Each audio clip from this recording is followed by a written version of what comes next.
আমরা বাঙালি বলে কথা ভাই, আমরা মানে আমাদের আবেগ এত বেশি, আমরা মানুষের দুই চারটা দুঃখের কথা কষ্টের কথা শুনলে অটোমেটিক কান্না করে দিই।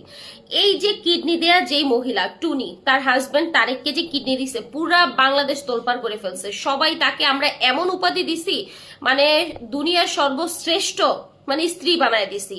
তার দুঃখের কথা তার কান্নাকাটি দেখে কিন্তু আমরা এরকমটাই ভাবছি যে এর থেকে ভালো কোনো স্ত্রী হয় না। নিজের কিডনি দিয়ে স্বামীকে বাঁচাইছে, অথচ হসপিটাল থেকে পরের দিন আইসেই নাকি স্ত্রীর উপর সে তোর জোর মারধর রাগ অভিমান মানে সবকিছু দেখানো শুরু করছে, মানে নতুন জীবন পায়ে গেছে সে। মানে তার স্ত্রীর বক্তব্য কিন্তু এরকমই ছিল যে আমার হাজবেন্ড কিডনি পাওয়ার পরে পরকীয়া জড়াইছে, আমাকে সে আর দেখতে পারে না, আমার সাথে অন্যরকম বিহেভিয়ার দেখায়। কিন্তু ঘটনা পুরাই উল্টা। তার হাজবেন্ড ক্যামেরার সামনে এসে কিন্তু এইরকমই একটা প্রতিবেদন করছে। তার হাজবেন্ডের চেহারাটা দেখেন ভাই, আবেগী কোনো কথা বললেন না কেউ।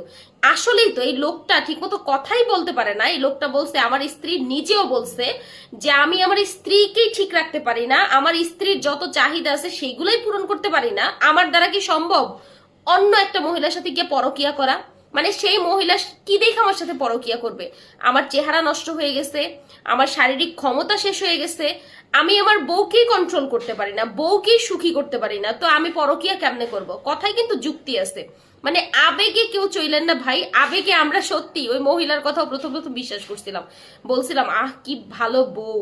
পরে শুনলাম যে 60 লক্ষ টাকার বিনিময়ে, একটা ফ্ল্যাটের বিনিময়ে সে হচ্ছে হাজবেন্ডকে কিডনি দিছে। তার হাজবেন্ড কিন্তু এরকমও বলছে, তার হাজবেন্ড বলল যে আমার মা সবসময় ভয়ে থাকে যে বাবা তুই ওই বাড়িতে যাস না, তোরে যে কোনো সময় কিন্তু মাইরা ফেলবো, মানে তোরে যে কোনো সময় নাই করে ফেলবে। মানে ওই লোকটা, এই লোকটার মা নাকি সবসময় ভয়ে থাকে।